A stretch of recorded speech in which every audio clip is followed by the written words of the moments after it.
The best in the business, I believe, are real entrepreneurs. Entrepreneurship is living a few years of your life the way most people won't, so you can spend the rest of your life living the way most people can't.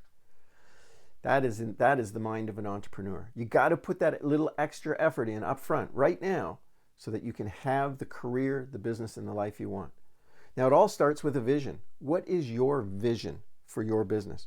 And not that any one vision is better than the other. I mean, you should be able to build a business the way you want to build a business. That's why we got into this.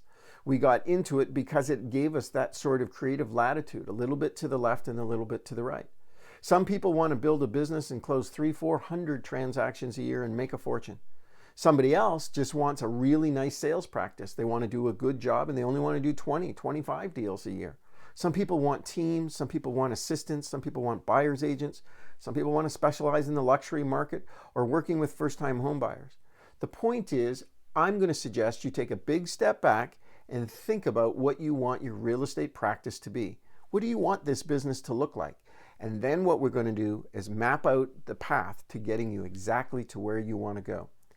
Now, the whole idea of tackling new strategies and getting out of your comfort zone is a little bit scary. I get that. Courage is the ability to try new things. Now, we all have insecurities. And courage isn't the lack of fear. It's what you do in spite of your fear. Let me give you an example. I had an agent, for instance, that was going out to deliver newsletters. And I anticipated or just expected as the broker and the manager that not only would she deliver them, but she'd literally knock on the door and have a conversation with people to find out if they thought that they would be interested in selling. At the end of the day, she came back. I said, "How did you do?" She said, "I did great. I delivered, 100 or 200, whatever the number was." I said, "Well, okay, but how many people did you talk to?" She said, "I didn't talk to anybody." I said, "You didn't talk to anybody? What did you do?" She said, "I ran up the driveway, put it in the mailbox, and ran down before anybody saw me." And I said, "Well, that's not what salespeople do." I said, "Your job is to have a conversation with people."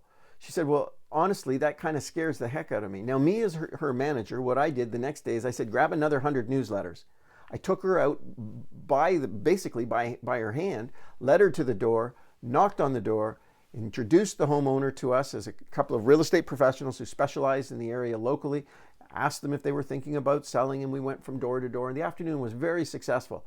The point was, I taught her to wrestle that fear to the ground, to display a little bit of courage, to get out of her comfort zone. At the end of the day, I asked her, "Can you do this now tomorrow on your own?" And she said, "Absolutely yes." Sometimes people just need to be shown things aren't as scary as they think they are. And I want you to know, no matter how well somebody's got it all going on or how organized they are, everybody has insecurities. Don't think for a second that top producer isn't scared about talking to that big builder, that big developer, or that family law lawyer that can send them a bunch of business.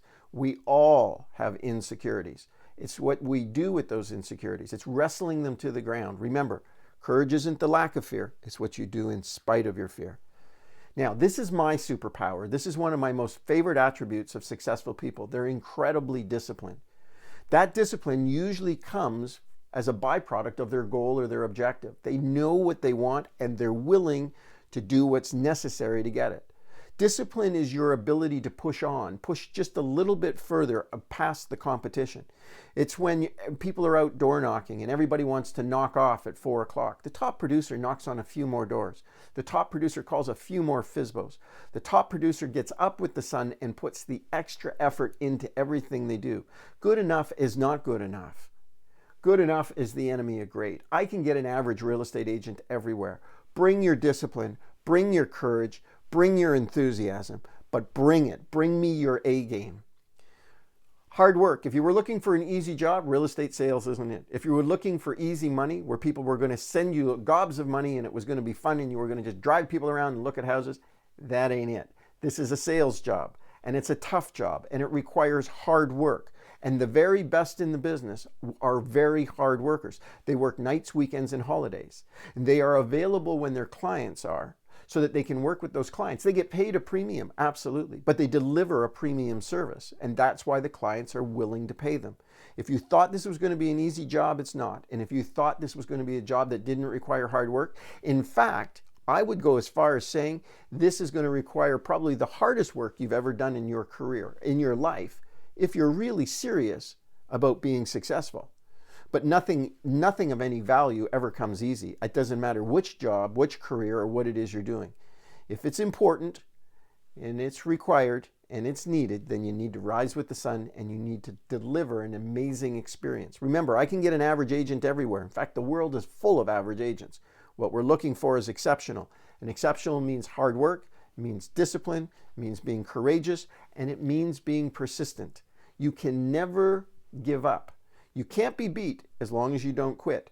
The world is full of educated derelicts. How many people have I met in real estate with a graduate level income that make a graduate level education and make a poverty level income? So education alone will not guarantee your success. Talent won't. The world is full of all kinds of unsuccessful people with talent. In fact, I would go on to say that what beats talent every time is hard work beats talent when talent doesn't work hard. Let me tell you what works in real estate. Work works. And if you're willing to work every day, you're persistent, hardworking, disciplined, and courageous, you're going to be successful. You can't be beat. Now, yes, you may not have got that listing. Somebody else may have. But you know what? You're going to take time to figure out why you didn't get it. You're going to go back and refine it. You're going to take a look at your presentation. You're going to consider your dialogues, those critical moments in the presentation when it went off the rails. And from this experience, you're going to learn. You don't lose a listing. You gain an education. With every opportunity and exercise you have, take a moment to step back, look at what worked, what didn't work, and what you would do better. And over time, you're going to develop the skills to develop that great business. Skill, you're going to need to learn something new every day. So one of the activities I would have you put on your calendar is read something, get involved, get online, read the financial papers, but we got to constantly develop new skills. And I would challenge you to read the sales books so that you should be constantly upgrading your skill set and learning every day. Real estate careers, you don't graduate from real estate school and then you are a success. That basically gets you a ticket into the show. What do you do at that? What you do at this point on will be a lifetime of developing your skills. And you want to listen carefully to the experienced agents that are writing business around you. They've got all kinds of insider tips and tricks, things they've learned. Why not learn from somebody who's already done it? So listen to the people around you. Be aware of what's going on in the office. Pick your manager's brain all the time and say, I want to pose a question. I've got something I want some insight on. And then attitude. Your attitude has so much to do with your success. Let me say it to you this way. Every day above ground is a good day. Every day your name's not in the obituary column, it's a good day. What I want you to do is I want you to see the opportunity. Most people see the problem, and most opportunities come disguised as problems. Look at it this way. Somebody needs a house. So that means they need you to help them with their problem. They need a house. They need a bigger house. They need a smaller house. They need a different location. Somebody's passed away. Somebody's having more kids. Somebody wants to move closer to the grandkids. But they generally present as problems. Now, sometimes it could be interest rates are going up. Sometimes it could be unemployment rates are going up. Sometimes the economy is challenged. Most agents see that as a problem. But the real top producers see the opportunity. So what I want you to do, every time a problem is presented, I need you to step back and look not at the problem, but look for the solution. If you put the energy into the problem, it just gets bigger and bigger and bigger. But if you put the energy into the solution, the problem goes away. So what I want you to do is see the opportunity. This was a lesson that took me decades to learn. Like everybody, when something changed, I immediately got caught up in all the negative energy with all the agents in the office and got sucked down instead of pushing myself up. But it was an experienced agent that took me aside one time and said, yes, we are seeing a change in the market. You need to change your approach so you can capitalize on the next market, not on the market that was, but on the market that's going to be. So see the opportunities, and attitude has so much to do with it. Is it a problem or is it an opportunity? Remember I said that to you because that's going to be worth a fortune. Patience. The price of wisdom is experience, and the price of experience is patience. If you get into real estate in your first year, you are wildly successful. I truly hope that doesn't happen to you, because if it does, then I'm going to say to you, you haven't learned our craft and our business. You don't have enough background. And the first time you hit a change in the market, interest rates go up, supply goes up, demand goes down, something happens in the economy, you're going to be on the skids.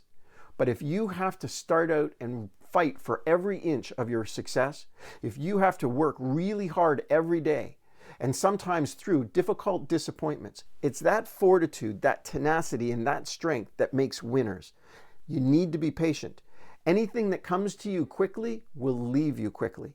Anything that takes a long time, a lot of effort, and a lot of work to learn will stick with you for a lifetime. So we're in it for the lessons that will create our success. Yes, I want you to sell houses this week. Yes, I want you to list houses this week. Absolutely, I do. But remember, this is not a job, it's a career, and careers take time, so be patient. Humility. You're going to take all of the information I'm going to give you, and you're going to use that information to build wildly successful real estate careers. But I'm going to tell you, as an old pro who's been around the business a long time, teaching agents, being an agent, being a broker, being a manager, there's nothing more unattractive than an arrogant real estate agent. That is just downright ugly. Now, I'll tell you what is beautiful. Humility. Humility is beautiful and arrogance is ugly. Yet the two of them are almost cousins with each other. It's really about how you approach your success. Don't ever forget where you came from. Understand that other people around you are struggling, and they will resent your success if you push it in their face. So, one of the lessons I learned in my real estate business as a young salesman who was really gaining some traction, and I got to tell you, like everybody, I wanted the attaboys. I wanted my broker to recognize me. I wanted them to see me for my success, and I wanted the other agents to respect me. So yes, I started to beat my chest a little bit as I put more deals on the board, and I wanted everybody to know, look at me, look at me. But I'm going to tell you something. One of the experienced agents took me aside. Her name was Carolyn. She said, "Come with me, young man. I need to talk to you. I'm happy you're doing so well. I think that's fabulous. But stop telling everybody in the office about it, because there are other people in the office that aren't, and it's irritating, it's upsetting, and they're going to resent you." And at first, with the shallowness of a young man, I really didn't understand. She said, "Let me explain this to you. These people in this office, they're going to sell your listings, and they're going to be more excited about selling your listings if they like you, and they respect you, and they trust you, and they believe you're genuine and sincere. Nobody wants to hear about how well you're doing. So keep it to yourself." So from my perspective, I learned a very valuable lesson that day. Stay humble. And when people said to me, "Look at you, you're on the board 3 times this month," I said, you know what? Even a blind squirrel finds an acorn from time to time. The point is, I learned to play it down. When I was sent to the stage to get my awards, I took them gracefully and bowed quietly into the shadows. I didn't stand in the spotlight and say, "Look at me," because that just upsets everybody. So, do I want you to be successful? Yes. And do I want your broker to recognize you? Yes. And do I want the other salespeople to respect you? The answer is yes. But do it with humility. Don't do it with arrogance. Now, there's only one way to do something the right way. And doing the right thing means doing the right thing even when nobody's looking. Now, I'm going to give you a couple of really critical points to think about here, and you may not truly understand the value until later on in your career. But whatever you do in the dark will make its way to the light. Okay? So don't think you're pulling one over on people, because you're not, whatever that looks like. And the other thing I'm going to tell you about integrity is old sins cast long shadows. So be careful what you do. And I'm going to say this, always do the right thing, and doing the right thing is even doing the right thing when nobody's looking. It's all about integrity. As you build out your career, and will there be people that take advantage of us? The answer is yes, there always is. But the only people they end up hurting are themselves. If you get an agent that doesn't play fairly with you on a transaction, after that transaction's over, you're going to be very reluctant to do business with that person again. You're going to connect and gravitate to the people that you trust, people that are sincere, transparent, and authentic, real people. So my suggestion to you is be real, be honest, be transparent, be authentic, be real, be sincere, be genuine. These are all qualities that attract people. Remember, there's only one way to do something the right way.